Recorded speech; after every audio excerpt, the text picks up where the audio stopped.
por causa na proyecto del Department of Public Works and Highways o DPWH para ancha con el camino Arina San Jose Gusú, esperanza ubungka con el adelante porción de la Escuela Elementaria del San Jose Gusú, razón para afectar incluido el 7 classrooms ta ocupa mga estudyante del grade 1.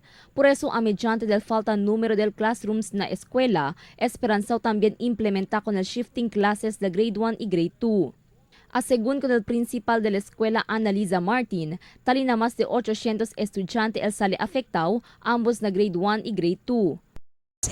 Adelante buildings, 2 buildings ese, 7 classrooms ese affected for road widening. So, kusa kami kami shifting el classes del grade 1 and grade 2. So, this opening, LD aton grade 1 half day, LD aton taming grade 2 half day. Solamente el falta classrooms lang según el problema de la escuela magatiempo, mientras está según bastante el número del magasilla que el acomoda con el cerca 2,000 población de la escuela. Según pa con Martin, esperanza según reemplaza con mga classrooms por medio de un edificio que esperanza construir na escuela por medio del promesa del DepEd y gobierno local. Pero no hay pa según sila idea si cuando principia con el mencionado proyecto. Además, fuera na 7 classrooms, esperanza también bunka con el atras 2 piso edificio por causa que daan niya y peligroso ya para esta mga estudyante.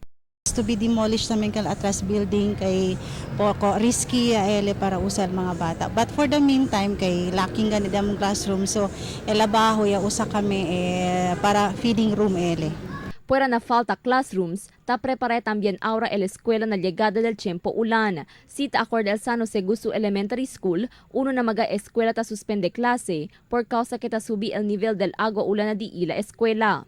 So before kita yan close di aton klase, last March yan meeting ngayon ko ng mga teachers na since affected man kita na baha and then we have mga 3 to 4 days gayod na klase, so yaman dayo prepara modular lessons, akal mga bring home, take home activities na pwede man last for 5 days. So, akal mga times na yan, sila anda na eskwela, kay noy klase due to the flood.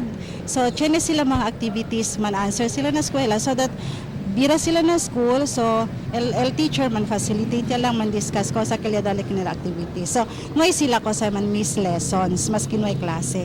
Según pa con el principal, ta propone sila para asaya subi el nivel del mga edificio que esperanza construir na eskwela. El alto nivel del agua, ta sale según na rio na tiempo que ta subi el agua por causa na fuerte ulan y agua cero.